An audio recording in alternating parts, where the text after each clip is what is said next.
ಹಾಡಿ ಮಕ್ಕಳು ಹಾಡ್ದು ಏನು ಮಾಡಲಿ, ಅವಕ್ಕೂ ಚಲೋ ಶಿಕ್ಷಣ ಕೊಡು, ಅವಕ್ಕೂ ಬದುಕು ಕಟ್ಟಿ ಕೊಡು. ಕೊನೆಗೊಂದ್ ದಿವ್ಸ ತಂಡ ಕೂತು ಬಿಡು ಅಂದತ್ತ. ಮತ್ ಈಗೇನು ಮಾಡ್ಲತ್ತೇನೆ ಅಂದತ್ತ. ಇದು ಹೌದಲ್ಲ ನಾವು ಹೇಳೋದು.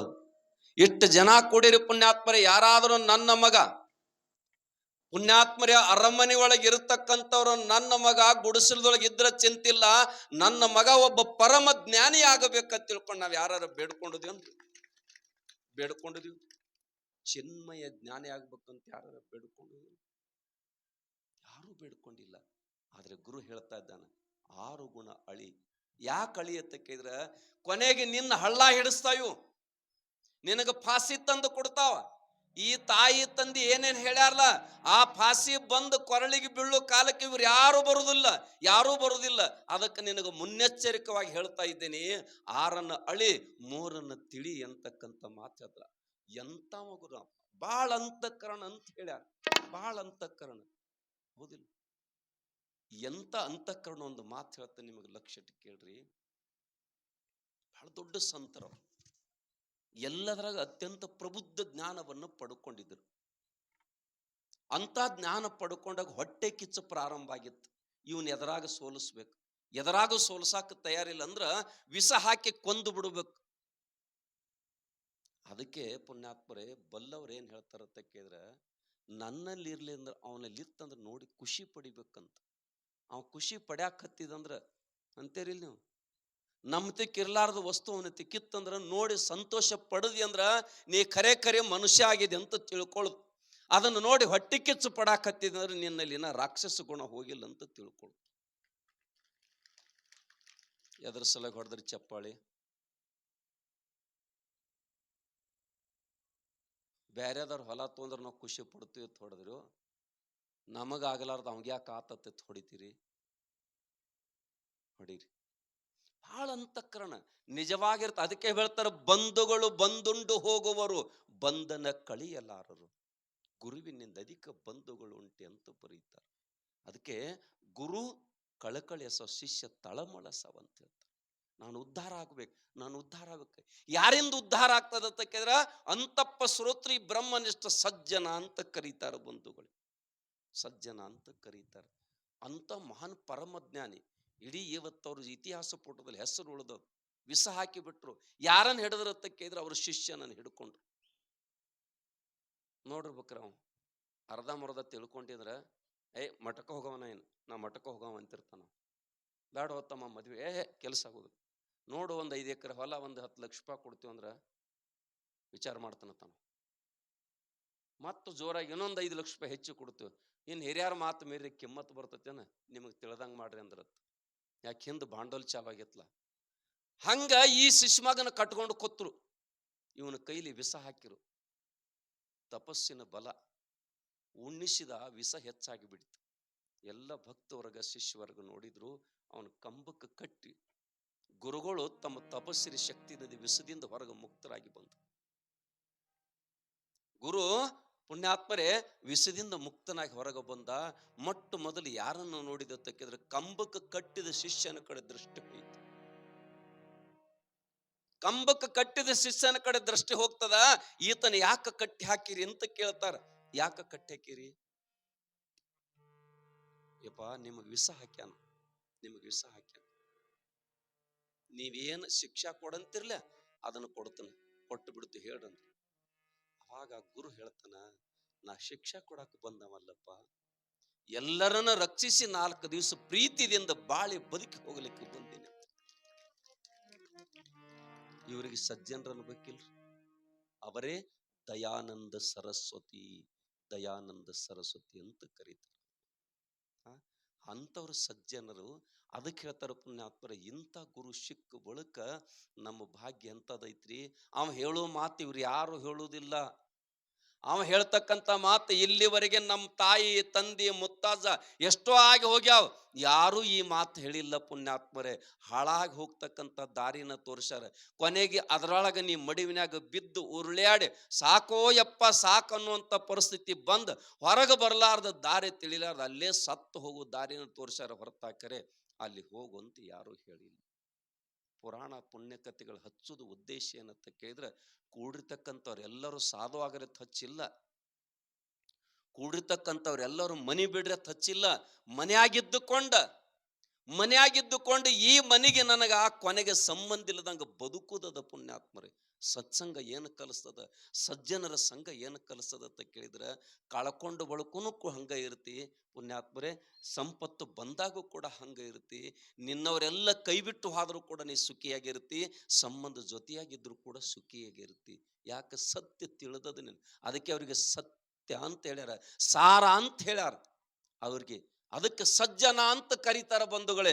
ಬಹಳ ಸುಂದರವಾಗಿ ಒಂದು ಮಾತು ಹೇಳ್ತಾನೆ ಪುಣ್ಯಾತ್ಮ. ರಹೀಮ್ ಅಂತಕ್ಕಂಥವ್ರು ಬಹಳ ಶ್ರೇಷ್ಠ ಸೂಫಿ ಸಂತರಾಗಿ ಹೋಗಿರ್ತಕ್ಕಂಥ ರಹೀಮ್ ಅಂತಕ್ಕಂಥವ್ರು ಅಕ್ಬರ್ ಬಾದ್ಶಾಹನ ಕಾಲಕ್ಕೆ ಇರ್ತೀರಿ. ಅವ್ರು ಹೇಳ್ತಾರೆ ಪುಣ್ಯಾತ್ಮರೇ, ದುರ್ಜನರೊಡನೆ ಇದ್ದು ಸಜ್ಜನ ಸಜ್ಜನೆನೆ ಬರೀತಾರ. ದುರ್ಜನರ ಸಂಘದಾಗ ಇದ್ದುಕೊಂಡು ಅವ ಸಜ್ಜನ ಆಗೇ ಉಳ್ದ ಅಂದ್ರ ಅವನು ನಿಜವಾದ ಸಜ್ಜನ, ಅವನು ನಿಜವಾದ ಸಜ್ಜನ. ನೀವಂತೀರಿಲ್ಲ, ಸುತ್ತಮುತ್ತೆಲ್ಲ ಕೆಟ್ಟ ಜನನ ಸೇರಿಬಿಟ್ಟಾರ, ಹೌದಿಲ್ಲ? ಅಂಥವ್ರ ಮಧ್ಯದಲ್ಲಿ ಒಬ್ಬ ಒಳ್ಳೆವಾಗಿ ಹೆಂಗೆ ಉಳಿಲಿಕ್ಕೆ ಬರ್ತೈತಿ ಅಂತ ನೀವಂತೀರಿ. ಇವ್ರೇನ್ ಹೇಳ್ತಾರ?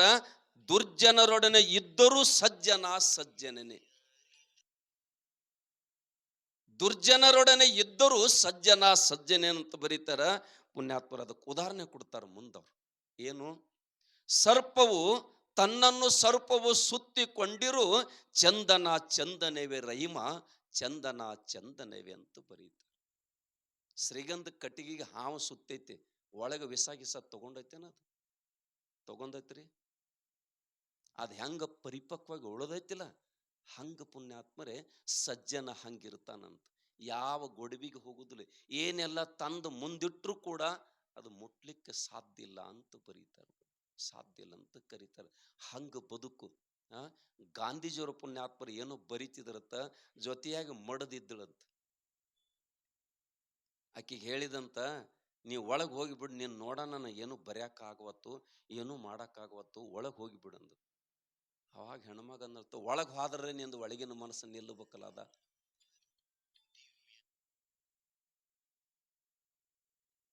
ಒಳಗೆ ಹೋದ್ರೆ ನಿಲ್ಲಬೇಕಲ್ಲದ. ನೀವೊಂದು ಮಾತು ತಿಳ್ಕೊ, ನೀ ಅಣ್ಣ ನಾ ತಂಗಿ ಇಷ್ಟು ತಿಳ್ಕೊಂಡು ಬರಿಲಿಕ್ಕೆ ಚಾಲೂ ಮಾಡು, ಅದು ಬರವಣಿಗೆ ನಡೀತೈತಿ ಅಂತ ಹೇಳ್ತಾರೆ. ಎಲ್ಲಿದ್ರೂ ಮನಸ್ಸು ನಿನ್ನ ಕೈ ಒಳಗಿರ್ಬೇಕಾಗ್ತದಂತ ಬರೀತಾರೆ. ಎಂತೆಂಥವ್ರಿಗೆ ಆಗಿಲ್ಲ, ಆದರೂ ಪುಣ್ಯಾತ್ಮರು ಏನು ಅಂತ ಕೇಳಿದ್ರೆ, ನೀನು ಪ್ರಯತ್ನ ಮಾಡು. ಎದರಿಂದ ಪ್ರಯತ್ನ ಮಾಡು ಅಂತ ಕೇಳಿದ್ರೆ, ಸತ್ಸಂಗ, ಗುರು ಭಜನೆ, ಹರ ಪೂಜೆ ಇವೆಲ್ಲದರಿಂದ ಮನಸ್ಸನ್ನು ನಿಲ್ಲಿಸಾಕ ಸಾಧ್ಯ ಐತಿ ಅಂತ ಹೇಳ್ತಾರೆ. ಆದರೆ ನಿಲ್ಲಿಸೋದು ಅಷ್ಟು ಕಠಿಣ, ಸುಲಭ ಇಲ್ಲ ಅಂತ ಹೇಳ್ತಾರೆ. ಅದಕ್ಕೆ ಹೇಳ್ತಾರ ಅವ್ರ ಬಂಧುಗಳೇ, ದುರ್ಜನರೊಡನೆ ಇದ್ದರೂ ಸಜ್ಜನ ಸಜ್ಜನೇ, ತನ್ನನ್ನು ಸರ್ಪವು ಸುತ್ತಿಕೊಂಡರು ಚಂದನು ಚಂದನವೇ ರಹಿಮ ಅಂತಕ್ಕಂಥ ಮಾತು ಬರೀ. ನಾವು ಪುಣ್ಯಾತ್ಮರ ಜಗ ಹೆಂಗೈತಿತ್ತು ಬೇಕಾಗಿಲ್ಲ ನಮಗೆ. ಎಷ್ಟು ಸುಲಭವಾಗಿ ಹೇಳ್ಯಾರ ಅಣ್ಣನವರು. ಲೋಕದ ಡೊಂಕ ನೀವೇಕೆ ತಿದ್ದುವಿರಿ? ನೀವು ಯಾಕೆ ತಿದ್ದುವಿರಿ? ಒಬ್ಬ ಮನುಷ್ಯ 3-4 ಒಂದು ವಾರ ಉಂಡಿಲ್ಲಾಗಿದತ್ತ, ಮಕ್ಕೊಂಡಿಲ್ಲಾಗಿದತ್ತ, ಚಿಂತೆ ಮಾಡ್ಕೊಂತ ಕೂತು ಬಿಟ್ಟಿದತ್ತ. ಅವಾಗ ಪರಮಾತ್ಮ ಬಂದು ಕೇಳಿದತ್ತ, ಯಾಕಪ್ಪ ಇಷ್ಟು ಚಿಂತಾ ಮಾಡ್ಕೊಂಡು ಉಪವಾಸವನ್ನೇ ಸಹಿಸ್ಕೊಂಡು ಕೂತಿದ್ದಿ, ಯಾಕ? ಈ ಪ್ರಪಂಚ ಶುದ್ಧ ಮಾಡೋ ಸಲುವಾಗಿ, ಪ್ರಪಂಚ ಇರ್ತಕ್ಕಂಥ ಜನರೆಲ್ಲನೂ ಪ್ರಬುದ್ಧನಾಗಿ ಮಾಡಬೇಕು ಅಂತ ತಿಳ್ಕೊಂಡು ನನ್ನ ಬದುಕಿನ ಆಸೆ ಆಕಾಂಕ್ಷೆಗಳೆಲ್ಲ ಬಿಟ್ಟು ಎಲ್ಲ ತ್ಯಾಗ ಮಾಡಿ ನನ್ನ ಮಾತು ಕೇಳ್ತಾರ, ಜನ ಪರಿವರ್ತನೆ ಆಗ್ತಾರ, ಬದಲಾವಣೆ ಆಗ್ತಾರತ್ತ ಮಾಡಿನ ಕರೆ ಜಗತ್ತು ಯಾರೂ ನನ್ನ ಮಾತು ಕೇಳಲಿಲ್ಲ, ನನ್ನ ಕಡೆ ನೋಡಲಿಲ್ಲ. ಅದಕ್ಕೆ ತಲಿತಾಪ ಆಗಿ ಉಂಡಿಲ್ಲ ತಿಂದಿಲ್ಲ ಅಂತ ಹೇಳಿದತ್ತು. ಶಿವ ಏನು ಹೇಳಿರ್ಬೇಕ್ರಿ? ಸೃಷ್ಟಿ ಮಾಡಿದವ ನಾನ ಸುಮ್ಮ ಕೂತೀನಿ, ನೀ ಯಾಕೆ ತಲೆ ಕೆಡಿಸ್ಕೊಂಡಿ ಅಂದತ್ತು. ನಿರ್ಮಾಣ ಮಾಡಿದವ ನಾನೇ ಸುಮ್ಮ ಕುಂತೀನಿ, ನಾನು ಮನಸ್ಸು ಮಾಡಿದ್ರೆ 10 ನಿಮಿಷ ಜಗತ್ತು ಶುದ್ಧ ಮಾಡತಾನೆ, ಆದರೂ ಸುಮ್ಮದೀನಿ. ಅದಕ್ಕೆ ನೀ ತಲೆ ಕೆಡಿಸ್ಕೋಬೇಡ. ನೀ ಬಂದಿದಿ ಅದಕ್ಕೆ, ನಿನ್ನ ಪಾತ್ರ ನೀ ಪರಿಪೂರ್ಣ ಮಾಡಿ ಹೋಗಿಬಿಡು. ನೀ ಶುದ್ಧ ಆದ್ರೆ ಜಗತ್ತು ಶುದ್ಧ ಆಗ್ತದಂತಕ್ಕಂಥ ಮಾತು ಬರೀತಾರೆ. ಅದಕ್ಕೆ ಬಸವಣ್ಣ ಹೇಳಿದ್ರು, ಲೋಕದ ಡೊಂಕ ನೀವೇಕೆ ತಿದ್ದುವಿರಿ, ನಿಮ್ಮ ನಿಮ್ಮ ಮನವ ಸಂತೈಸಿಕೊಳ್ಳಿ, ತನುವು ಸಂತೈಸಿಕೊಳ್ಳಿ ಬರೀತಾರಲ್ಲ. ಕಬ್ಬು ಡೊಂಕಾದ್ರೆ ಸಿಹಿ ಡೊಂಕೆ.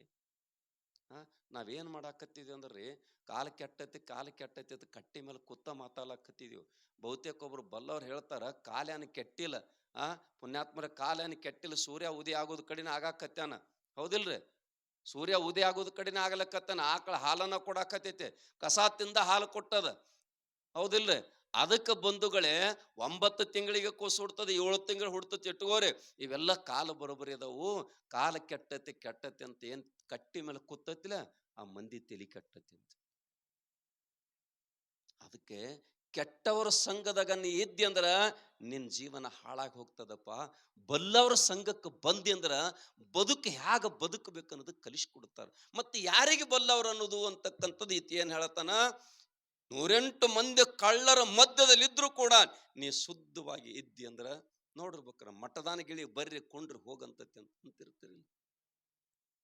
ಅದಕ್ಕೆ ಬಸವಣ್ಣ ಏನ್ ಹೇಳಿದ, ಸಂಘ ಎರಡದಾವಪ್ಪ, ಸಂಘ ಎರಡದಾವ್, ಒಂದು ಹಿಡಿ ಒಂದು ಬಿಡು. ಯಾವ್ದು ಹಿಡಿದಾಗ ನನ್ನ ಬದುಕು ಒಳ್ಳೆ ಸ್ಥಿತಿಗೆ ಹೋಗಿ ಮುಟ್ತತಿ ಅನ್ನೋದು ಒಂದಿಷ್ಟು ತಿಳುವಳಿಕೆ ನಿನ್ನಲ್ಲಿ ಬೇಕು, ಅರುವಂತಕ್ಕಂಥದ್ದು ನಿನ್ನಲ್ಲಿ ಬೇಕು. ನಾನು ಪ್ರಾರಂಭ ಕೇಳಲಿಲ್ಲ, ಮನುಷ್ಯ ಜನ್ಮ ಅರುವಿನ ಜನ್ಮ ಅಂತ ಕೊಟ್ಟಾರೆ ಇದಕ್ಕೆ. ಈ ಅರುವಂತಕ್ಕಂಥದ್ದು ನಿನ್ನಲ್ಲಿ ಮರಿಬಾರ್ದು. ಪುರಾಣ ಪ್ರವಚನ ಹಚ್ಚೋದು ಉದ್ದೇಶ ಏನಂತ ಕೇಳಿದ್ರೆ, ಮರ್ತದ್ದನ್ನು ನೆನಪು ಮಾಡಿ ಕೊಡೋ ಸಲುವಾಗಿ ಇದನ್ನು ಪುರಾಣ ಪ್ರವಚನಗಳು ಹಚ್ಚುವುದದ ಬಂತು. ಇದನ್ನು ಬಿಟ್ಟು ಮತ್ತೆ ಯಾವುದಕ್ಕಿಲ್ಲ. ಅದಕ್ಕೆ ಹೇಳ್ತಾರ ಅವರು ಪುಣ್ಯಾತ್ಮರೇ, ಏನು ಅಂತ ಕೇಳಿದ್ರೆ, ರೈಮ ಅಕ್ಬರ ಬಾದಶಾಹನ ಕಾಲದೊಳಗೆ ಬಹಳ ದೊಡ್ಡ ಸಂತನಾಗಿದ್ದ. ಆದ್ರ ಪುಣ್ಯಾತ್ಮರ ತಿಳ್ಕೊಂಡವ್, ಏನು ತಿಳ್ಕೊಂಡ ಅಂತ ಕೇಳಿದ್ರ, ಇದು ಕೊನೆಗೆ ಒಂದ್ ದಿವ್ಸ ಈ ರೋಗ ಏನಕ್ಕತ್ತೆ ಅಂದ್ರ ದುಃಖಕ್ಕೆ ಮೂಲ ಆಗ್ತದ. ಇದರಿಂದ ಹೊರಗೆ ಬನ್ನಿ ಅಂದ್ರ, ಭವರೋಗ ವೈದ್ಯನ ಕಡೆ ಹೋದಿನಿ ಅಂದ್ರ, ಅಂತ ಸಜ್ಜನನ ಪಾದಕ್ಕೆ ಶಿರಾ ಹೋಗಿ ಇಟ್ಟಿನಿ ಅಂದ್ರ, ಅವನ ತಲೆ ಮೇಲೆ ಹಸ್ತಿಟ್ಟು ಕಿವಿಯೊಳಗೆ ಅಮೃತ ಸುದೆ ಹೇಳಿದಂದ್ರ, ನಾನು ಊಟ ಮಾಡ್ಲಿ ಅಂದ್ರೆ ಹೊಟ್ಟೆ ತುಂಬತದ, ನಿದ್ದೆ ಮಾಡ್ಲಿ ಅಂದ್ರೆ ಜಗತ್ತಿನ ಬದುಕಲಿಕ್ಕೆ ಬರ್ತದ. ಅಂತ ವಿದ್ಯೆಯನ್ನ, ಅಂತ ಸಾಧನೆಯನ್ನ ಮಾಡಿರ್ತಕ್ಕಂಥವ್ರು ಯಾರು ತಕ್ಕಿದ್ರೆ ಪುಣ್ಯಾತ್ಮರೇ ಸದ್ಗುರುನಾಥ. ಅವನಿಗೆ ಸಜ್ಜನ ಅಂತ ಕರ್ಕೊಂಡು ಬರ್ತಾರೆ, ಅವನಿಗೆ ಸಜ್ಜನ ಅಂತ ಕರ್ಕೊಂಡು ಬರ್ತಾರೆ. ಪುಣ್ಯಾತ್ಮರ ಬಹಳ ದೊಡ್ಡ ಸಂತ ಅಲೆಕ್ಸಾಂಡ್ರ, ಬಹಳ ದೊಡ್ಡ ಚಕ್ರಾಧಿಪತಿ ಅವ. ಸಾರೋಟಿಗೆ ಹೊಂಟಿದಂತ ಹರಕ್ ಮೈ ಮೇಲೆ ಬಟ್ಟೆ ಸಹಿತ ಚಲೋ ಇಲ್ಲಾಗ್ಯದ, ಎತ್ತರ ಕೂದಲ ಹೆಂಗಾರ ಮಾಡ್ಕೊಂತ ಎದುರಿಗೆ ಬರ್ತದಂತ. ಆ ರಥ ಇಳಿದು ಹೋಗಿ ಅವ್ರ ಪಾದಿಗೆ ನಮಸ್ಕಾರ ಮಾಡಿದಂತ.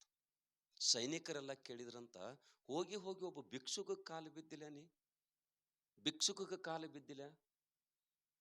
ಅವಾಗ ಅವ ಚಿಂತನ ಮಾಡಿದ, ಸದಾವಕಲ ಅಧ್ಯಾತ್ಮದ ಗಾಳಿ ಬಡದಿತ್ತು, ಪ್ರಾಣಿಗಳದ ತಲೆ ಎಲ್ಲ ಕಳಿಸಿದ, ಅದ್ರಾಗ ಮನುಷ್ಯನ ತಲೆನೂ ಕಳಿಸಿದ.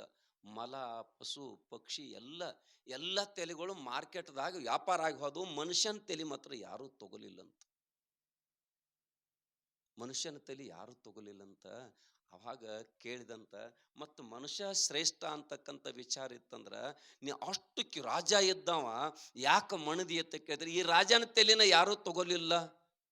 ದನ ಕರ ಪಶು ಪಕ್ಷಿದು ತಗೊಂಡಾರ, ರಾಜನ ತಲೆ ಯಾರು ತಗೊಳ್ಳಿಲ್ಲ ಅಂತಕ್ಕಂಥ ಮಾತು ಹೇಳಿದಾಗ, ಬಂಧುಗಳೇದು ವಾದ ಬಳಕ ಕಾಸಿಗೆ ಕಿಮ್ಮತ್ತಿಲ್ಲದಂತ ತಲೆ ಇದ್ದಾಗ ಅಂತಪ್ಪ ಶ್ರೋತ್ರಿ ಬ್ರಹ್ಮನಿಷ್ಠಗೆ ಒಂದಿಟ್ಟು ತಲೆ ಬಾಗಿತ್ತಂದ್ರ ಗುರು ತೋರಿಸ್ತಾನ, ಸಾರೆ ಚೆಲ್ಲದೆ ಮುಕುತಿ ಗುರು ತೋರಿಸದಣ್ಣ ಅಂತ ಬರೀತ. ಈ ಜಗತ್ತಿನಾಗ ಗುರು ತೋರಿಸಲಾರ್ದ ದಾರಿ ಸಿಗ್ಲಿಕ್ಕೆ ಸಾಧ್ಯ ಇಲ್ಲ ಅಂತ ಮಾತು ಬರೀತಾರ. ಅದಕ್ಕೆ ಪುಣ್ಯಾತ್ಮರೇ, ಗುರು ಯಾವ ಜಾತಿ ಅವ, ಯಾವ ಕುಲದವ ತಗೊಂಡು ನಿನಗೇನು ಮಾಡೋದು ಬೇಕಾಗಿಲ್ಲ, ನಿನಗೆ ಮಾರ್ಗ ಒಳ್ಳೇದು ಹೇಳ್ತಾನಿಲ್ಲ, ಅಷ್ಟ ತಿಳ್ಕೊಬೇಕು. ಕಬೀರ ದೊಡ್ಡ ಮಹಾರಾಜ, ಬಹಳ ದೊಡ್ಡ ಶ್ರೀಮಂತ. ಆದ್ರೆ ಸಿದ್ಧಾರೂಢ ಅಜ್ಜನ ಸಾಮೀಪ್ಯಕ್ಕೆ ಬಂದ್ ಅದನ್ನ ಮರತ ಕುಂತಿದತ್ತ, ಮುಗಿತಪ್ಪ ನಂದೆಲ್ಲ ಮುಗಿಸ್ಬಿಡ್ತಾನಂತ ಹೇಳಿದ್ರತ್ತ. ಯಾರ್ಯಾರಿಗೆ ಏನು ಬೇಕು ಬೇಡ್ಕೋರಿ ಅಂದ್ರಂತ. ಶಿಷ್ಯನ ಅಷ್ಟ ಪ್ರಾಮಾಣಿಕ ಬೇಕು. ಸಿದ್ಧಾರೂಢ ಅಜ್ಜ ಹೇಳಿದ್ರಂತ, ಯಾರ್ಯಾರಿಗೆ ಏನು ಬೇಕು ಬೇಡ್ಕೋರಿ ಕೊಡ್ತಾನಂದ್ರ. ಬೇಡಿದ್ ಕೊಡ್ತೇನೆಪ್ಪ, ವಚನ ಕೊಡಂದ ಕಬೀರ. ಕೊಟ್ಬಿಟ್ರು. ಏನು ಬೇಡ್ಕೊಂಡಿರ್ಬೇಕ್ರಿ? ನಮಗೆಲ್ಲರೂ ಹೇಳ್ರಿ, ನಾವೇನು ಬೇಡ್ಕೋತೀವಿ ಅಂತೀರಿ?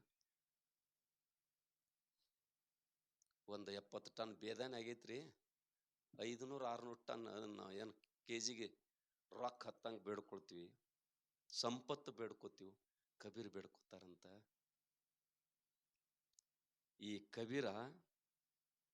ಕಬೀರನ ಪ್ರಾಣ ಹೋಗೋದು ನೀನು ನೋಡಬೇಕು, ನಿನ್ನ ತೊಡಿ ಮೇಲೆ ನನ್ನ ಸೆರ ಇರಬೇಕು, ಉಸಿರು ಹೋಗೋದು ನೀನು ನೋಡಬೇಕು, ಹಂಗ ನನಗೆ ಆಶೀರ್ವಾದ ಮಾಡಂದತ್ತ. ಅವಾಗ ಸಿದ್ಧಾರೂಢ ಅಂತ, ಹಂಗಾದ್ರೆ ಮತ್ತೆ ಹೋಗೋದು ಕ್ಯಾನ್ಸಲ್ ಮಾಡಿ ಯಮಗೆ ಹೇಳ್ತಾನೆ ಬಿಡು, ಇನ್ನೊಂದು ತುಸು ದಿವಸ ಬರಬೇಡ ಅಂತ ಹೇಳ್ತಾನಂದ್ರತ್ತ. ಯಾರಿಗೆ ಹೇಳಕ್ ಬರ್ತದ್ರಿ? ಎಲ್ಲವನ್ನ ಅರಿತಾವ. ಯಾವುದು ಪುಣ್ಯಾತ್ಮರು ಎಲ್ಲಿ ಹೋದ್ರು ಕೂಡ ಕೈ ಹೊಲಸು ಮಾಡ್ಕೊಳ್ಳಾರ್ದವ, ಮನಸ್ಸು ಹೊಲಸು ಮಾಡ್ಕೊಳ್ಳಾರ್ದವ, ಕಣ್ಣು ಹೊಲಸು ಮಾಡ್ಕೊಳ್ಳಾರ್ದವ, ಕಾಯ ಹೊಲಸು ಮಾಡ್ಕೊಳ್ಳಾರ್ದವ ಇರ್ತಕ್ಕಂಥ ಯಾವದನ ಅವ ಸದ್ಗುರು ಆಗ್ತಾನ, ಅವ ಸಜ್ಜನ ಆಗ್ತಾನ, ಅವ ಪುಣ್ಯಾತ್ಮರು ನಮ್ಮ ಬದುಕಿಗೆ ದಾರ್ಶನಿಕ ಆಗ್ತಾನಂತ ಬರೀತಾರೆ. ದಾರ್ಶನಿಕ ಅಂತ ಹೇಳ್ತಾರೆ. ಅದಕ್ಕೆ ಬಲ್ಲವರು ಏನು ಹೇಳಿದ್ರು ಅಂತ ಕೇಳಿದ್ರೆ, ಈ ಜೀವನ ಎಂಬ ಸಾಗರವನ್ನು ದಾಟಲಿಕ್ಕೆ ಡೋಣಿ ಯಾವುದು ಅಂತ ಕೇಳಿದ್ರೆ ಸಜ್ಜನರ ಸಂಘವೇ ಇದಕ್ಕೆ ಶ್ರೇಷ್ಠವಾದದಂತ ಹೇಳ್ತಾರೆ. ಸಜ್ಜನರ ಸಂಘ.